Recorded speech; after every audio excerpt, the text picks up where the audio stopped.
Hello, everybody. Good evening. My name is Wenny Teo, and I am the lecturer in Modern and Contemporary Asian Art here at the Courtauld. I'm really pleased to be able to welcome you here today, and just to let you know that this is the first of 4 events this week that are part of the Asia Art Week in London program. So please have a look at the website for more information on the other events this week.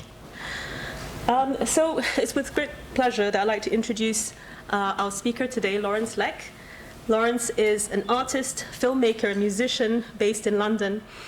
His CGI films and virtual worlds are interlaced with conspiracy theories and speculative fiction, exploring the geopolitical impact of automation and simulation. His is a universe populated with adolescent satellite AIs, freedom fighters, fading superstars, all searching for autonomy in a future dominated by data. Lawrence's work has been exhibited around the world, from London to Moscow to Shanghai. And his work is actually currently on show in the 24/7 exhibition at Somerset House. And he has also recently been shown in Sadie Cole's HQ in London, Unlimited Art Basel in Switzerland, K11 Art Space in Hong Kong, UCCA in Beijing, just to name a few of his recent exhibitions and projects.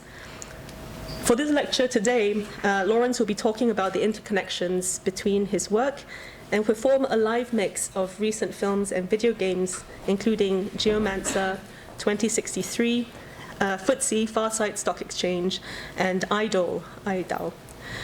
These projects revolve around the ideas theorized in Sinofuturism, his video essay about the parallels between Chinese industrialization and portrayals of AI. So please join me in welcoming Lawrence.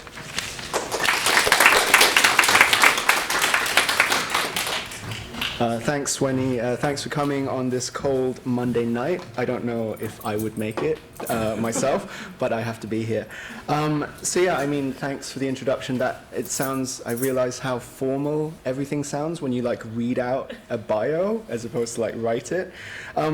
So basically there's lots of the, I guess, conceptual, geopolitical things that I'm always been interested in, but really all my projects are quite personal in one way or the other, and they emerge from, I think, a long-standing interest in just exploring places. Basically, that's the best way I can put it. So just to give some biographical background, not that I think it matters that much, as I was born in Germany to Malaysian Chinese parents who worked for an airline called Singapore Airlines, and now and then they lived in Singapore for a long time.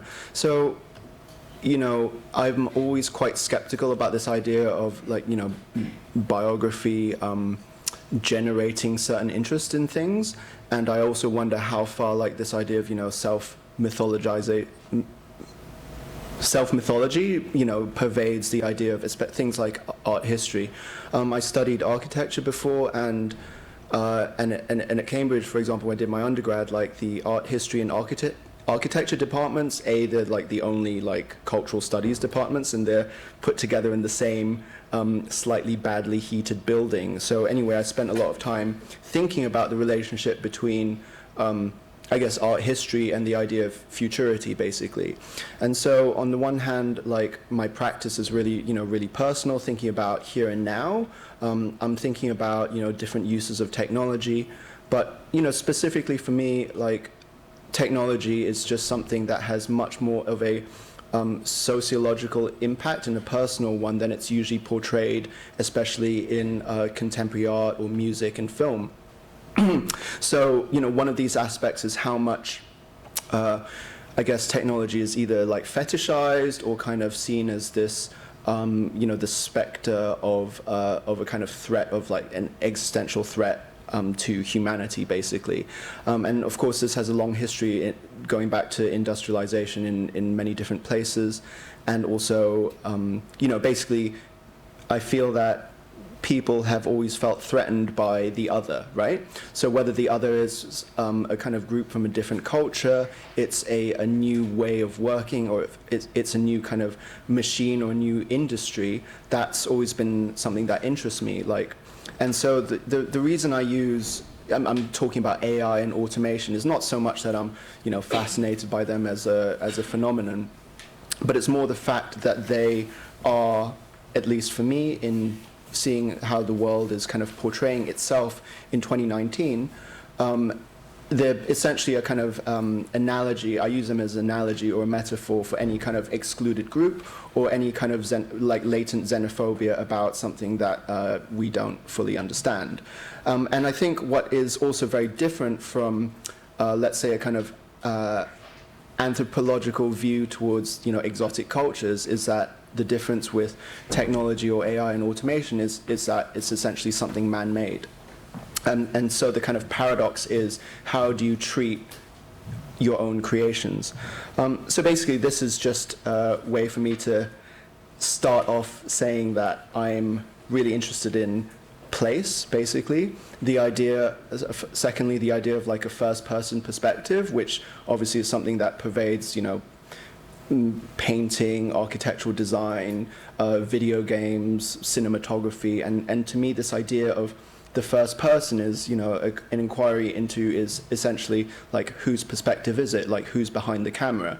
Obviously, for me as the filmmaker or creator of these worlds, like I generate the world itself, but in the kind of virtual worlds, in the video games and in the films, I'm just much more interested in, the audience or the player kind of embodying that perspective themselves, essentially. So I'm going to start off with a clip from one of the first virtual world kind of games I did. So generally, because I use what's called video game engines to make most of my work, so I use these video game engines to kind of construct a virtual scene, kind of like a video game or an animation. And I use that to both create like an interactive video game and a film trailer. So the film trailer will kind of embody different parts of the narrative, quite often like collage through different sources. And the video game kind of is about the first-person exploration through these. So of course, all of these video clips are extracts from these virtual worlds themselves. So this first one is from Skyline. It's the project, the virtual world, was made for an art festival called like Art Licks Weekend, which is still going on every October, which my friend had organized. And for me, I thought rather than make a project about my own work, basically, I would make a project about the other project spaces that were taking part in this festival.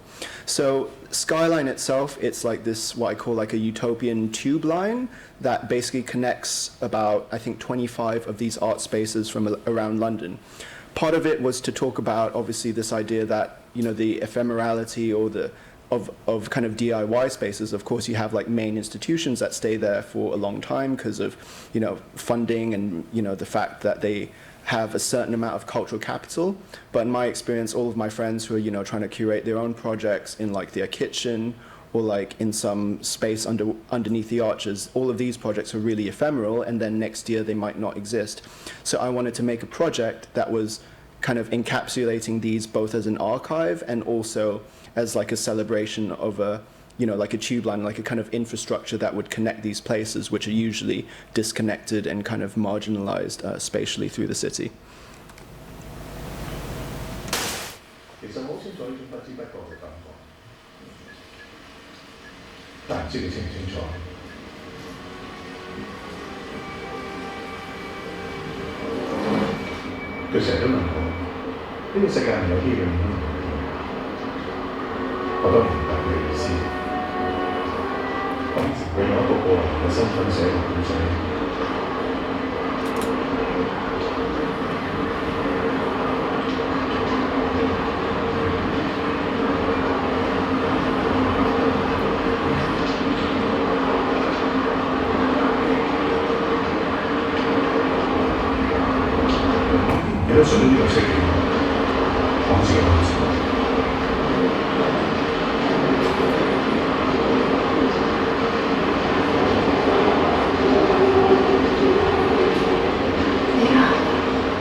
周杰。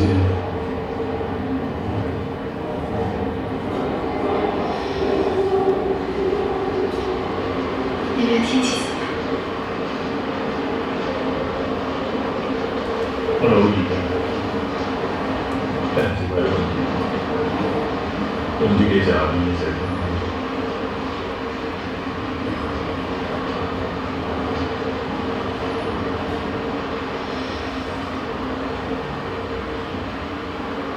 我去的时候，也可以想象一下。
Just to talk briefly about some of the, ideas behind this. Like, so, obviously in whatever things like landscape painting, there's the idea that you're basically observing reality and sampling it, and then kind of like reconfiguring different extracts of things that you like, and kind of composing them into this kind of like coherent painting, essentially, or image. So in this was, I think I made like about 5 years ago, in 2014. And so the idea was this was, just like you would do by extracting reality, like a writer would in literature, like I would try and do a similar thing with a kind of virtual world. So the first voiceover is from a Wong Kar-wai film called 2046, which is the sequel from an earlier work called In the Mood for Love.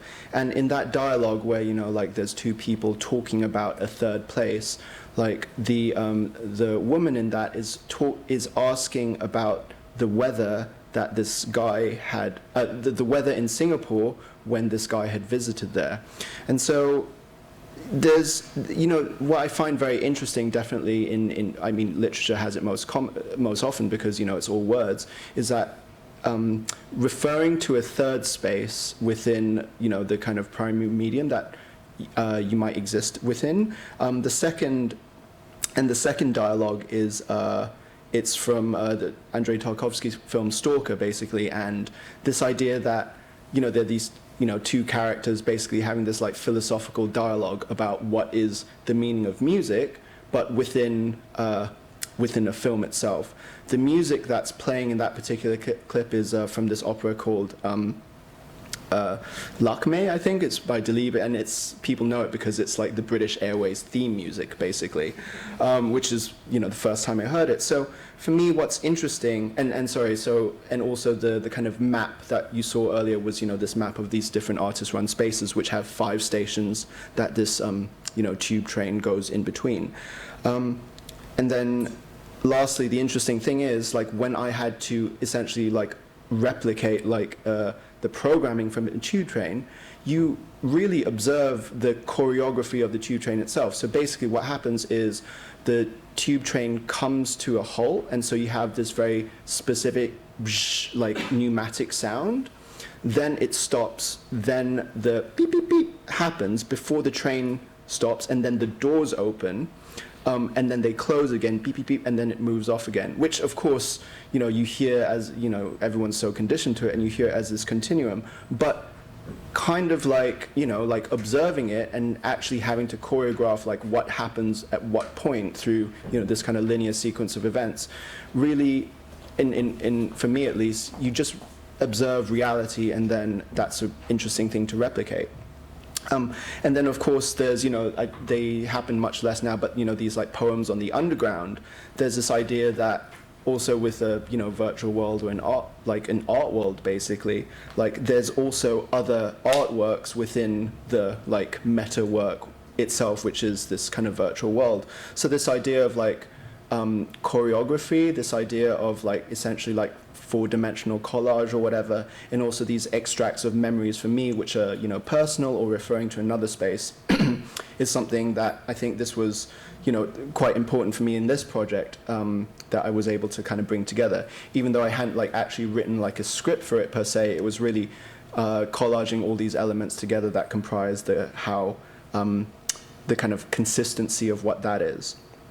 I'm going to skip forward to about 2 years after that, and basically after doing a series of these, you know, what I call site-specific simulations. So in this one it was London.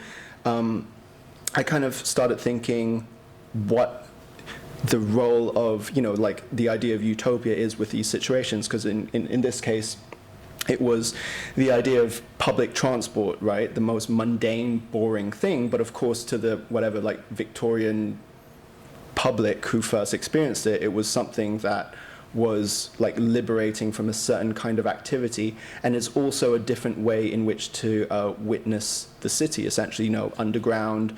And even at the time there were, I think, a bunch of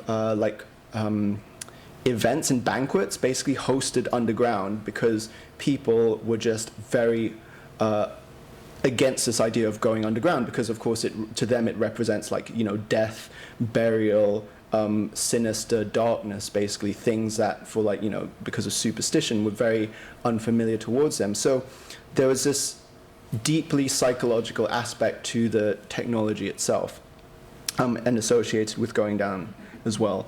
I think after about doing a bunch of projects like this, I started writing like narratives, where I was less interested in just like collaging existing bits together, but kind of creating a story based on fictional artists. And in this, I'm going to play the first couple of minutes from a project called Berlin Mirror. And in this, I wanted to create basically a fictional artist who would reflect on their life in relation to the city that they were in. So actually, it was in a place called Kunstwerke, which is this like kind of contemporary Kunsthalle in Berlin, basically. That's quite well known for being basically very much associated with the like rejuvenation of like Berlin's cultural scene, and now it's like the main venue of the Berlin Biennale. But talking to the curators there, of course, it embodies a very different kind of like basically post-traumatic stress for a kind of post-89 generation of Germans.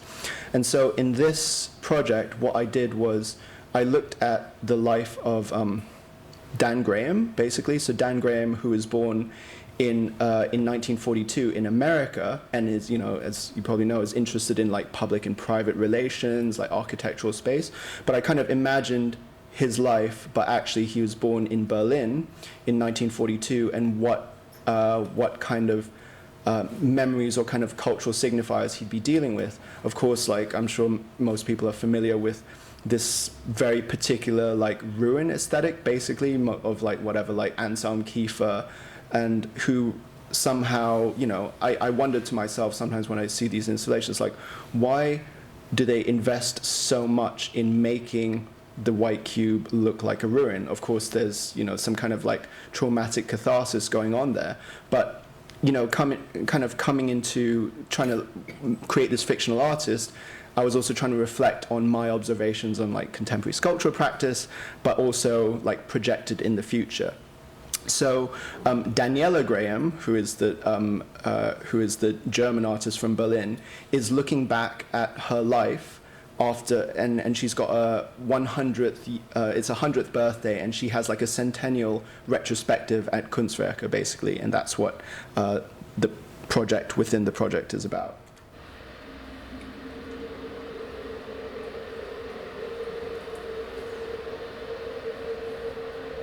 Ich wollte immer eine Künstlerin sein, aber ich habe Dinge gesehen, die Sie sich nicht vorstellen können.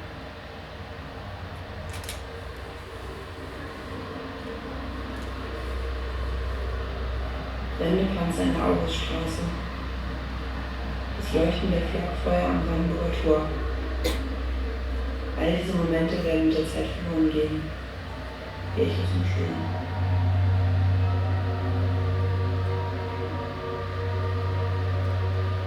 Die Geschichte war schwer, also musste meine Kunst leicht sein. Seit über 60 Jahren arbeite ich mit dem Motiv des Monuments und der Ästhetik virtueller Realität. Es ist meine Art, die Gegenwart wieder zu beleben.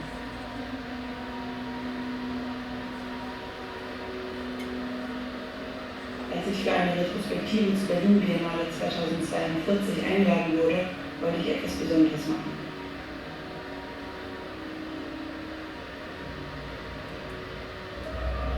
In der Ausstellung Berliner Spiegel ging alles zusammen, was ich bisher in meinen Arbeiten untersucht habe. Transparenz, Oberflächen, Reflexion und Erinnerung. Geschichte von Berlin, von meinem Leben, von unserem Leben.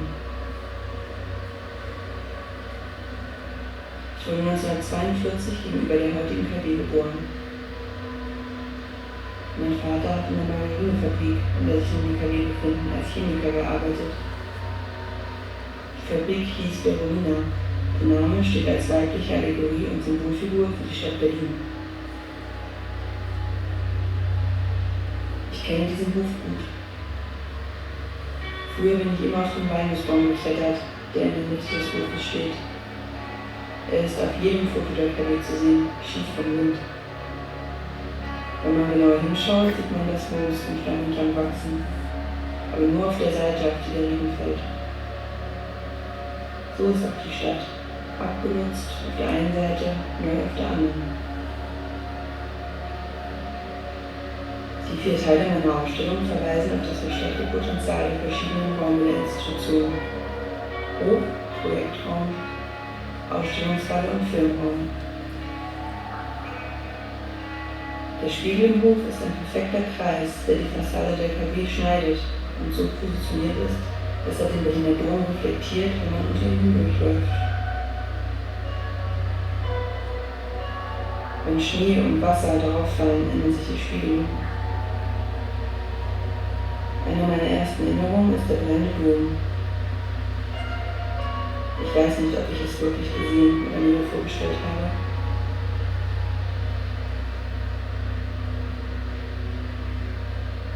Ich habe in Weißensee studiert, an der einzigen Kunsthochschule, die ich damals besuchen konnte.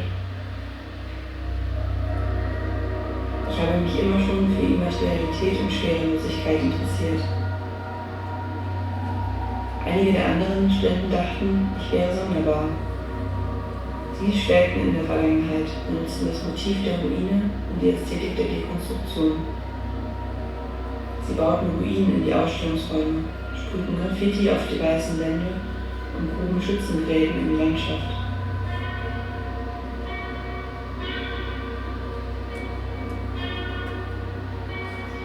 Sie dachten, mein Interesse an östlicher Philosophie sei Eskapismus. Doch ich wollte nur die Grenzen des westlichen Kanons aufbrechen, dahinter sehen. Ich fing an, mich für Taoismus, Buddhismus, Hinduismus und vor allem für Shiva zu interessieren, den Gott der Schöpfung und Zerstörung.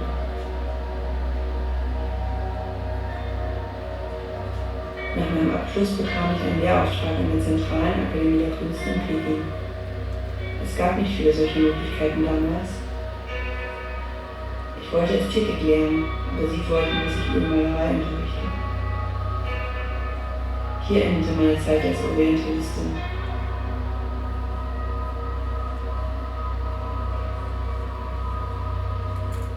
So yeah, with Berlin Mirror, it was the first, I think, the first kind of fictional artist that I'd like written into the work as well. And obviously, you know, like through their kind of voiceover, I'm also talking about obviously my concerns at the time, and that kind of pervade through today as well. So, for example, my interest, I guess, you know, for example, of being kind of like self-reflexive or kind of self-aware about using kind of technology or virtual reality as a medium. So in this case, I'm projecting, even though it's, you know, very like kind of visual art focused, I'm projecting into the future where, you know, let's say virtual reality or any of these new technologies are no longer interesting or exciting, but they're just part of a certain phase of a cultural history, essentially.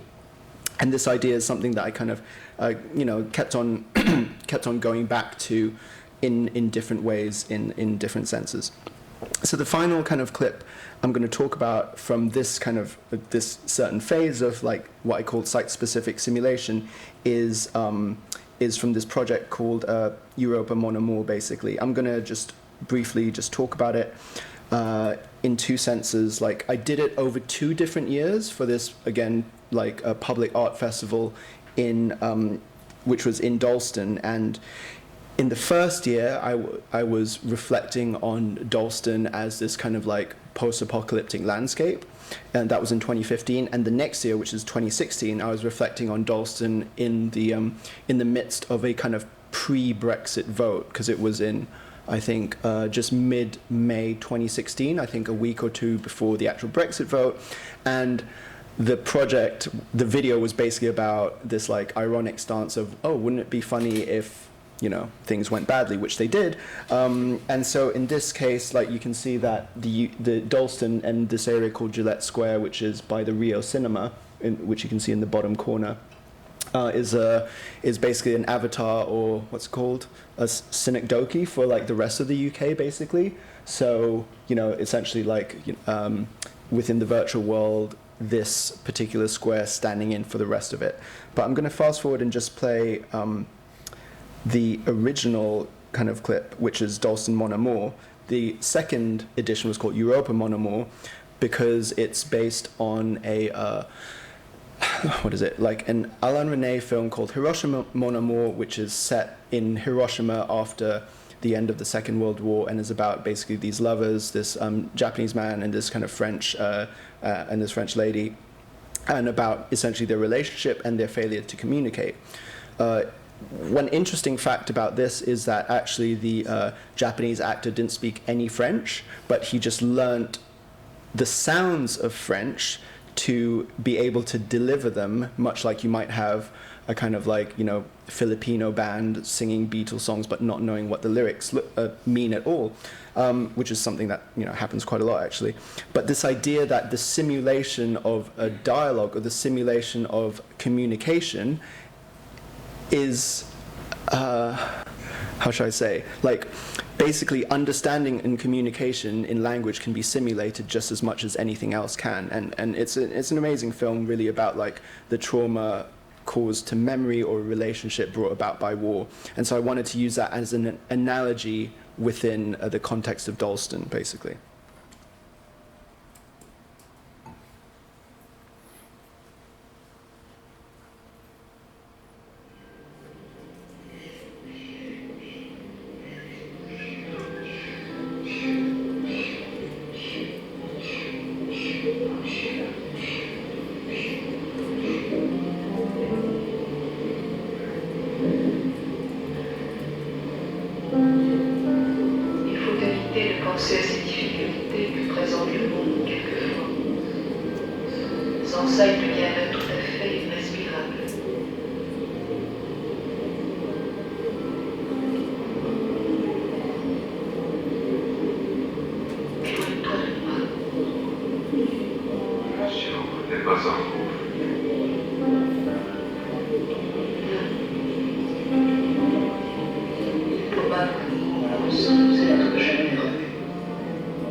This is kind of more like a mood piece than the next year's, which was more, I guess, like a political statement.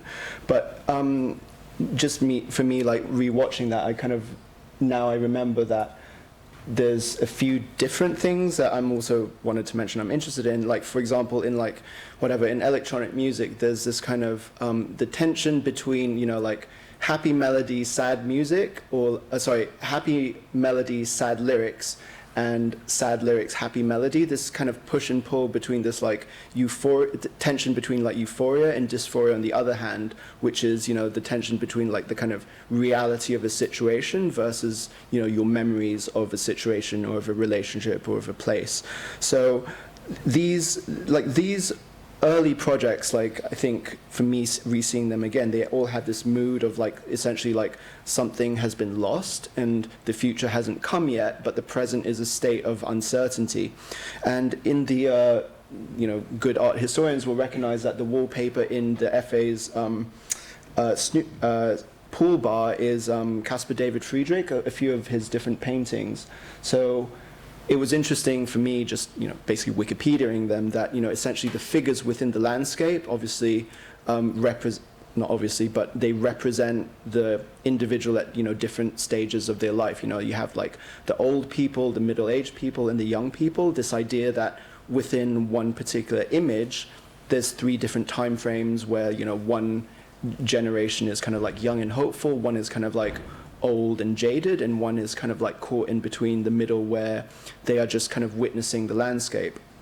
And of course, going back to this idea of, the kind of first person perspective with, a lot of Friedrich's paintings, it's the figure with their back turned towards the viewer that's kind of inviting you to like look over their shoulder is really, the kind of mood I'm trying to create with all of these, which are these early works, which are really about memory and so on. And the next group of works, which is kind of brings us to what I've been doing lately, is more to do with expanding this idea of essentially like psychological speculations about futurity and technology, together with a different like geopolitical focus, because all of these were, like I said, site-specific because they were for like a space in Berlin or a space or a festival in London. So I started becoming more interested in having narratives or virtual worlds that are set in, basically places that exist, but weren't necessarily where the project was going to be exhibited. Oh, and by the way, just at the end, I'll show some, installation shots showing how these works are installed themselves, because that divide between, the physical realm and the virtual space becomes more blurred, because sometimes, essentially the virtual world bleeds out into like a physical setting, like a kind of film set in the gallery space, and sometimes like the gallery space gets reflected in the virtual world as well. So one CGI film I made in 2017, which is called Geomancer, is set in Singapore in 2065. And 2065 is important because, much like Daniela Graham's retrospective in 2042, Singapore became independent from Malaya in 1965. And so it's set in 2065 on the eve of the Singapore centennial, and it follows Geomancer, who is like an AI weather surveillance satellite, as basically they come down to Earth from space in order to kind of figure out what life is about. In this, the kind of paradigm of a narrative is like, the kind of coming of age story, or what in German is called a Bildungsroman, where, it's this idea of like artistic self-discovery is explored through the idea of identity of a figure who encounters the world, but trying to figure out their own place within it. And of course, it's a very common theme in, novels, TV series, and movies. But I wanted to look at AI not through the kind of conventional lens of like, human-machine and antagonism, basically, but to look at, to position my point of view and also the viewer's point of view within the, to basically speculate on what it might feel like to be an AI. So essentially to be this super intelligent being, but to have been essentially created through, from a startup, essentially. So the tension, I guess, between essentially being able to like calculate or to think or to be as intelligent as anything, but at the same time the lack of history, essentially, in terms of the self. And so this is just a short trailer, like exploring for the film itself, which was also the the longest film I'd made up to the time. Just as a small aside, I was also wondering, why is it that artists making videos and artists moving image, there's kind of a limit, like what. I was wondering, why am I always making short films? Is it more to do with the attention economy? Obviously, I've like limited time, limited money, and limited resources to do something. But for Geomancer, which was about 50 minutes long, it's kind of like a medium-length film, I wanted to like test different ways of playing with narrative and futurity and memories and so on, to kind of get over this, I guess, glass ceiling of the short film, essentially.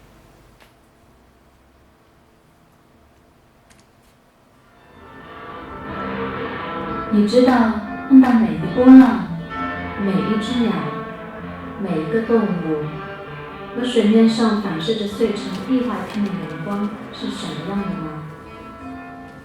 要看穿水，直到鲸鱼都不敢游泳的深度。而且不仅仅是看，还要记住一切，把每个细节琢刻成神经网络。 永远的全面回忆。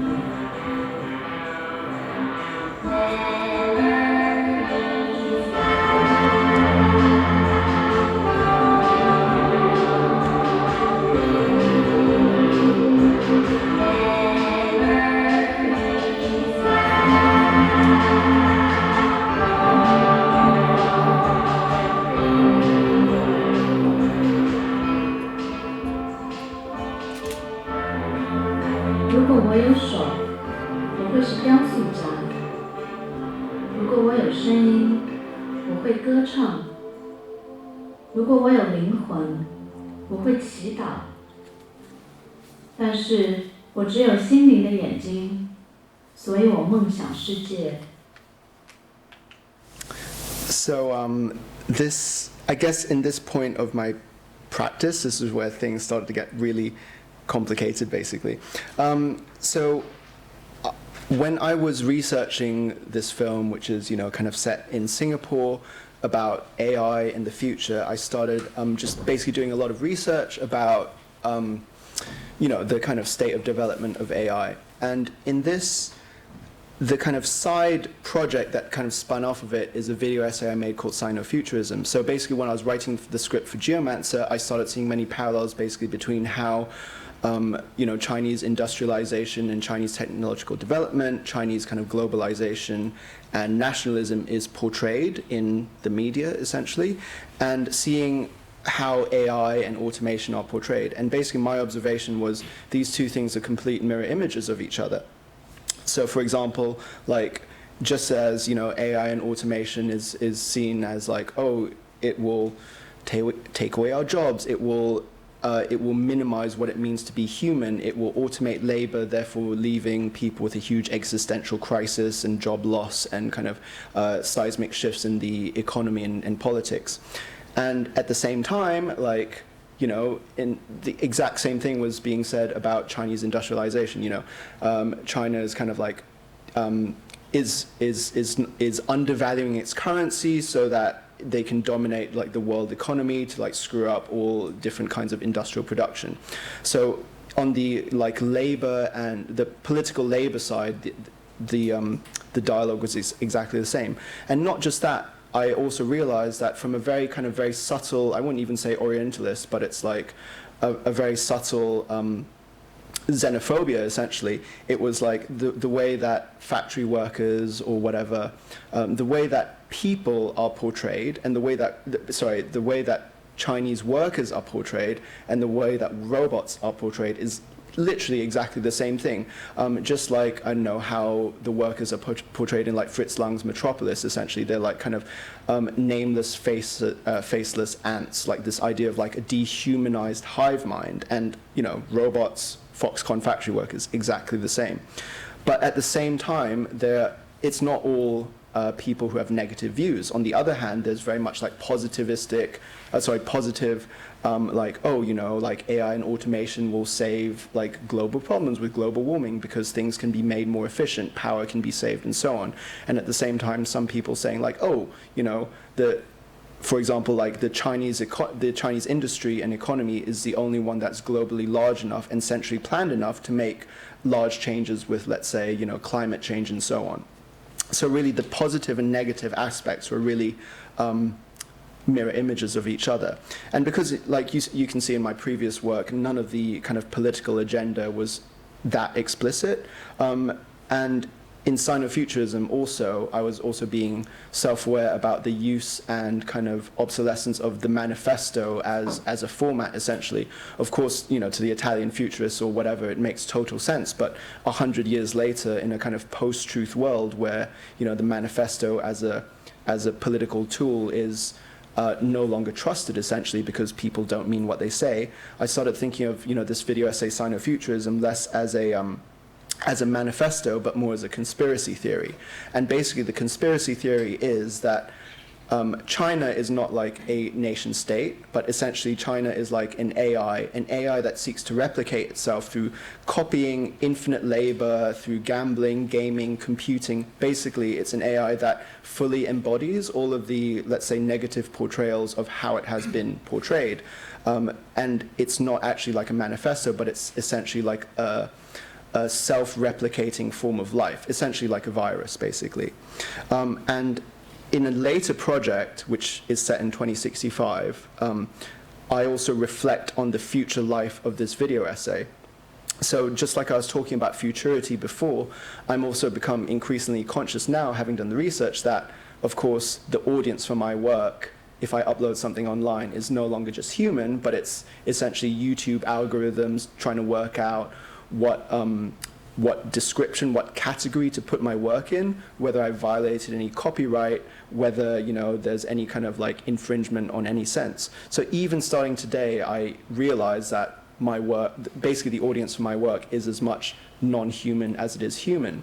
And stretching forward in like the 40, 50 years, I'm also anticipating the time when AI will be watching Sinofuturism. And what becomes interesting in the AI watching Sinofuturism and Geomancer in this case is that this will be seen not as like a manifesto for today, but kind of like a time capsule to be made for a future audience. So I became much more interested in this idea of, essentially art and fiction, not as, this vehicle for, entertainment or kind of passive culture, but as something that is, actively involved with shaping the future, essentially, but in this way that is not so deterministic, because again, it's like a conspiracy theory.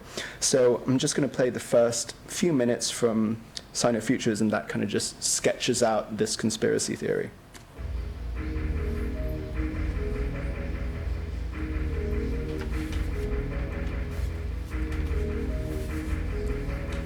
Sinofuturism. Sinofuturism is an invisible movement, a specter already embedded into 1 trillion industrial products, 1 billion individuals, and 1 million veiled narratives. It is a movement, not based on individuals, but on multiple overlapping flows. Flows of populations, of products, and of processes. Because Sinofuturism has arisen without conscious intention or authorship, it is often mistaken for contemporary China. But it is not. It is a science fiction that already exists. This video essay is a retroactive manifesto for Sinofuturism, combining historical fantasy, documentary melodrama, and social realism with Chinese cosmologies.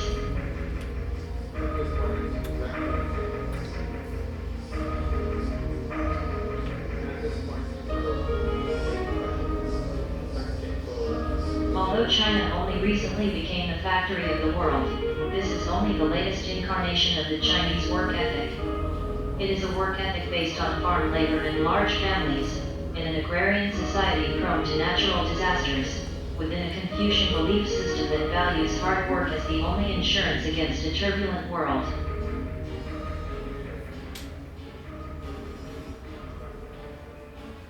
Multiple stereotypes of this Eastern other are everywhere. Whether Chinese Olympic athletes are branded as robots, or Chinese students or tourists are likened to swarms, or Shenzhen factory workers are criticized for flooding the marketplace, the subtext is the same. It is the dehumanization of the individual into a nameless, faceless mass. On the other hand is the Orientalist aesthetic narrative, where China is the exotic other, eternally unknowable, mysterious, powerless yet seductive. But rather than resisting cultural cliches, Sinofuturism embraces 7 key stereotypes associated with China. These are its guiding principles: computing, copying, gaming, studying, addiction, labor, and gambling. At a material level, it is already everywhere, in architecture, in the products and technologies that we use every day. However, I propose something more radical. I propose that Sinofuturism is in fact a form of artificial intelligence, a massively distributed neural network, focused on copying rather than originality, addicted to learning of massive amounts of raw data rather than philosophical critique or morality, with the post-human capacity for work, and an unprecedented sense of collective will to power. So, as I think the other thing is, like I was saying earlier, as I was kind of doing research or writing scripts or just basically making my work, I continually try and reassess the way I'm thinking about things. So obviously, one very common, let's say, criticism of any, let's say, work made about somebody who is not you yourself is how can you stand in for somebody else's perspective? How can you embody someone else's perspective? How can you expect to personify a mountain or a non-human, non-intelligent thing as if you are witnessing it yourself? And so with this idea of, when writing Geomancer, I was thinking not just researching these ideas myself, but I started critically thinking about myself, actually, the conventional way of portraying these things is like an algorithm. They don't think, they don't feel, what the hell what right do they have, essentially? And I started being critical about myself. It's like, actually, hang on, like, I've got a job. My job is to make a film. I want to make this film good. There are certain like processes for making a good film based on what is culturally acceptable of making a good film, right? There's good dialogue. There's like something that looks nice. There's the right kind of sound. And at every stage of the process, I'm making a decision whether to set it in Singapore, whether to set it in London. I'm making a decision whether to make the satellite glass or out of metal. Like, all of these things are really based on my preference, but if I think about it, like, my preference is just simply essentially an algorithmic decision based on a desire to make good work. And actually, thinking about it in this sense, like, it's not so much what right do I have in making the AI, to humanize the AI. It's actually, I just started thinking like, oh, in what sense am I like an AI myself? And of course, this has a political stance as well in terms of Sinofuturism, which is, if I very much embody, like, I mean, let's be honest, like, I'm a Chinese guy using video games to make my films and work. It's a pretty nerdy thing. And I was like, instead of trying to make it more original, make it more blood and guts, like have this, you know, whatever, like really, like, to basically take a position which is in opposition to these ways that I can see myself, actually I just take it as something that's incredibly natural. Like I said earlier, like, the reason I'm using technology is not because I'm that fascinated by it, but it's just something that I grew up with. It would, in fact, to me, seem far more artificial and actually inauthentic if I thought, I want to be an artist, so I'm going to be a sculptor now because I'm inspired by sculpture, which, don't get me wrong, I am. But to me, you know, like, being, like, having my practice coming where I'm from would, like, what would constitute authenticity in this case? Like, would I really, for example, if I was literally a product of globalized neoliberalism, to what extent could I truly be against that without being somehow hypocritical or self-hating? And to me, you know, this inquiry into like what counts as authentic is really important. So, you know, for example, there's ways that, you know, virtual worlds are portrayed, which to me seem very like conservative and fundamentalist, essentially. For example, this idea that, you know, material physical reality actually has a primary importance over any kind of virtual representation is, to me, a very, conservative point of view. So, for example, I started thinking like, okay, let's say I like reading novels, right? But the way that the novel exists, it exists in the reader's head after they close the book. And isn't that world that exists in their mind as much real as any kind of like built manifestation of a theme park based around Alice in Wonderland, right? Because to me at least, the way I was thinking about it was the imagination that the virtual embodies is so much more real in a different sense than any kind of amount of, you know, physical fabrication. So this inversion of what counts as authentic and real, to me, didn't just pervade like my idea of like what counts as important in the medium, but also counts as what is important like politically and personally as well. And basically over the last couple of years, I know kind of running out of time now, but over the last couple of years, I've kind of continued this inquiry into like different things that I'm interested in, not just like, you know, electronic music and filmmaking and the installations themselves, but really thinking about a way to bring these two different worlds together in a way that is self-reflexive and also questions the idea of like what counts as genuine or authentic in this sense. I'm just going to show some images that kind of illustrate the way these works are installed, basically. So actually here, I'm just going to put the volume quite low. This is a trailer for 2065, which is basically a kind of video game expansion of Geomancer.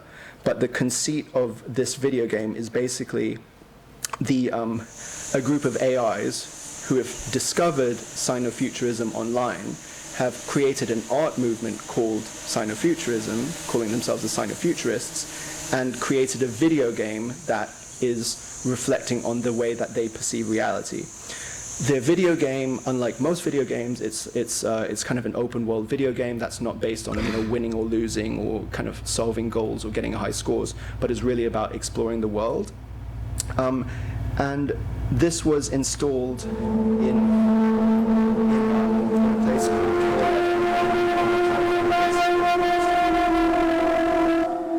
on the right. And so the virtual world of the game, as you can probably see, is like a mirror of the real place itself. So this particular gallery in Hong Kong, K11, is this concept mall, which is an art mall. So like it's a shopping mall for millennials and influencers. 在2065年， that has basically 软 a 件 gallery 公 on 司 in 发掘 every 出 one of 如 these. 何利用人 And 工 I 智 wanted 能 to 的 play 力 with this 量， idea again of like art being 街 like 道上 commercial 空无一 by 人， essentially presenting the entire 无人再 installation 踏上 as 旅 if 程， it's a product launch by 比虚 Farsight 拟与 Corporation, 现实 who's 更 the 真实。 company who makes Geomancer, and they're launching their new video game, just like you might have like Sony PlayStation presenting their new video game in Westfield. 算法 So the 已 whole 代替了 installation 所 was 有 kind 的 of 工 presented 作。 with this idea 人 that 们 it's 与人 essentially 工智 a 能 marketing 在 suite 网络 for 游 the 戏 video 中 game 日夜对战。 based on my work in the future, but in a sense where I am no longer like like a visual 他 artist. 们甚至不用做 I'm like this 笔， content creator for 因为 creative 人工智 industries, 能 and they just 总 use 让 my 人类 work to 过 like 生。 sell shoes and video games and stuff like that. So this is kind of one sense where 电子竞技是全 where 球 the 发 game 展速度最 incorporates 快 the 的行 gallery 业， itself, and the gallery incorporates the game in a very literal sense. 政客们称之为瘾， And just as another example, 玩家们称之为演化。 perfect. There's a video walkthrough of my last film called AIDOL. And so this is the last couple of things I'll play. Basically, AIDOL is a continuation of Geomancer, but looks at music and the music industry as a kind of industry that embodies culture, but evolves very rapidly because of its relationship to technology and influencer culture and Instagram and social media and the way all these things evolve, so that essentially the star is no longer, has freedom, but is essentially the product. Basically, the film follows Diva, who's like a fading superstar who wants to make a comeback to make a comeback performance. And so she enlists the help of Geomancer to be her like AI songwriting ghostwriter to write her new hit. And so the whole film is kind of filled with this, like euphoria, dysphoria mood of like 6 a.m.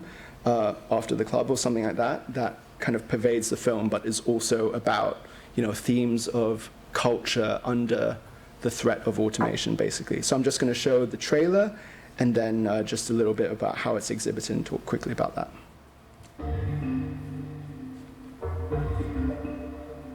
当心你的粉丝，Diva。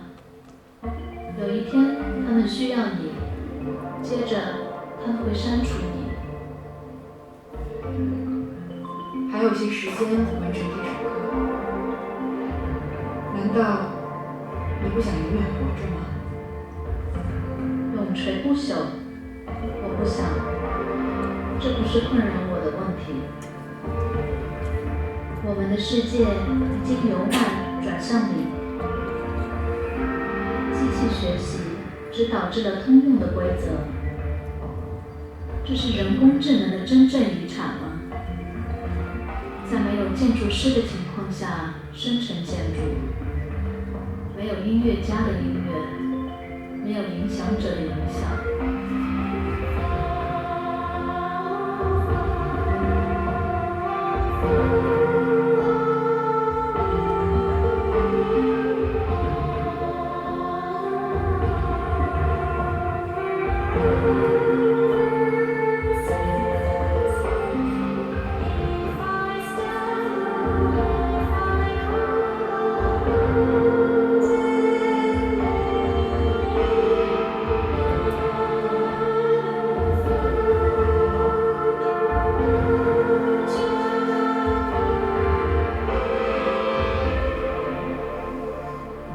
在40年代的时候，滩头真的很活跃。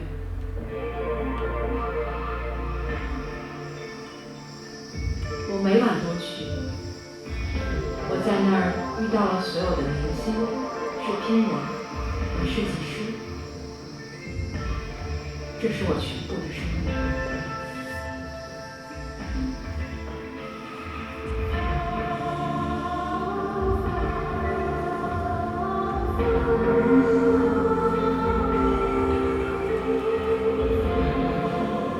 So on the right basically was how it was installed in the gallery. I basically split the gallery into two spaces, one which is like this like waiting room, this like Farsight Corporation waiting room, which is both like, you know, like a movie producer's studio waiting room, and the second which is basically the screening room for AIDOL basically. And so in AIDOL, the film itself, part of the idea was it's as much about, how should I say, to create a world which is saturated by the idea that your personal presence is like you're everywhere and nowhere at the same time. So for Diva the Star, for example, you know, the kind of selfie drone that's over her is permanently present. She's kind of permanently on show. There's no turning off, and everything that is essentially like free and autonomous about them is kind of completely hidden from their kind of public view, essentially.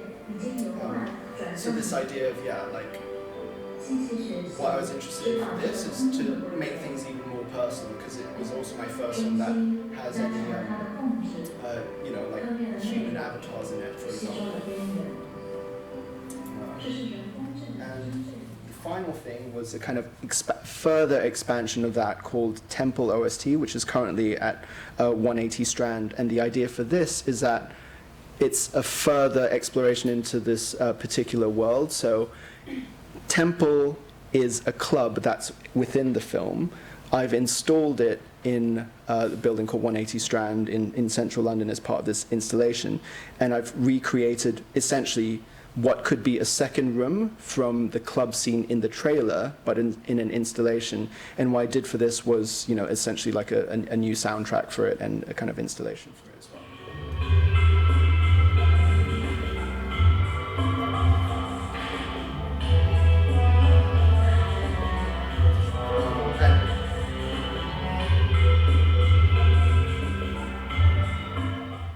And in that, basically, the idea is that it's kind of like Temple is this kind of globalized super club, like you might get Fabric London, Tokyo, New York, and essentially like culture is something that is both completely easily replicated and easily transported. And so it's a way for me to reflect on, you know, as I'm working with digital media all the time, not just what makes it authentic, but what makes it unique, you know, like does it actually matter, like who is present somewhere if everything can be teleported or kind of represented in some other way.